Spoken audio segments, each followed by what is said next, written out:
Golfers all over the world have been taught to fix early extension. They have to spin the hips and push the hips back as much as humanly possible. But all that does is make it hard to control where you hit the ground. You can't really generate as much speed as people claim you can, and you have no control of your curve. The worst part about it is the fact that it can cause back injury and ruin your golf game. Early extension, as everybody's been coached about it for the last 30 years, is when the trail knee and the hips thrust towards the golf ball, causing the hips to extend and the spine to move up and back. What that does is it causes golfers to lose their incline to the ground, making it extremely hard to control where on the face we hit the golf ball and where on the ground we strike it, so that we can maximize consistency, contact, curve, and distance. In the backswing, according to Stack and Tilt, golfers' spines turn, tilt or side bend, and extend. You make all three of these motions together. The downswing is no different. The average golfer who has early extension and can't control where they strike the ground or where on the face they hit it doesn't know how to regain flexion, how to start turning properly the other direction, and how much or how little to turn their shoulders or their hips. Coaches everywhere misdiagnose early extension and its cause. They usually teach people to spin the lower body as much as they can in order to try and stay on a wall. They teach people to excessively flex the pelvis downward and push the hips back to try and help prevent them from thrusting forward. And the problem with that is it puts the lower back and the lumbar in a compromised position that can cause damage to not only the vertebrae, but the discs in between them, as well as all the muscle groups around them. It is very dangerous to ask somebody to spin their hips, because the more open we get, we have to side bend more in order to reach the ground. If we side bend more than 30 to 35 degrees with the thoracic spine, you risk disc issues. Ask Justin Thomas, Will Zalatoris, and Tiger Woods how their backs feel from generating that much side bend. So how do the best players in the game move their spine from the top of the backswing to impact without losing their incline? Well, in order to show you this, I'm gonna need some help. That's better. So we're gonna use two alignment sticks. One put through the belt loops. I've also slid one through my shirt sleeve so that it sits across my chest. That allows me to see how much my shoulders and my body are rotating, but also how much my shoulders and my hips are moving on a tilted angle. If you don't wanna slide this through your shirt sleeves, there are some devices that you can get that you can actually wrap a strap around these and put them on your shoulders like a backpack. It'll do the same thing.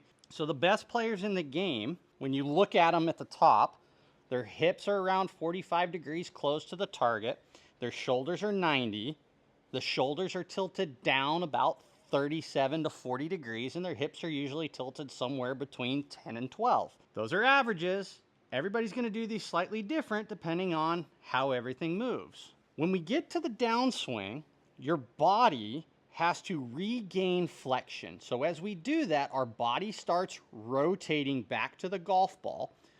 My right shoulder starts working down on the same arc that it went back. It's that forward motion that allows the spine to regain its original forward bend. We want that to happen by the time you get to P6.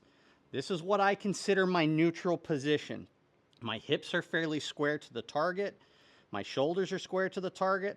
I've regained my original forward bend, and my club shaft is parallel to the ground. From P6, the legs will extend, the right shoulder will move down and forward towards the ball, and the hips will open, and the right hip will move down on a tilted angle. Now I've maintained my incline to the ground. My hips have not thrusted forward. My chest has not gone back. The spine has moved in 3 dimensions, just like it did in the backswing.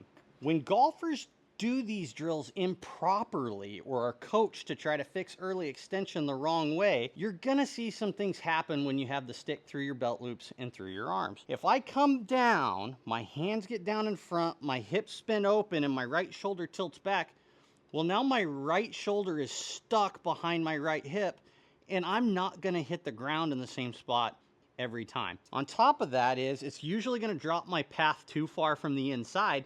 My tendency is gonna be to hit blocks and pushes, or I'm gonna have to roll the face shut in order to hit the ball somewhere near my target. When we leave the arms alone and just turn,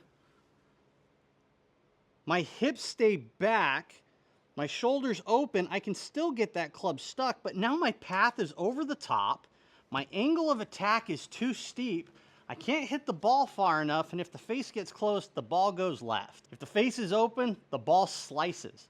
This is the motion that 95% of amateurs who slice the ball struggle with.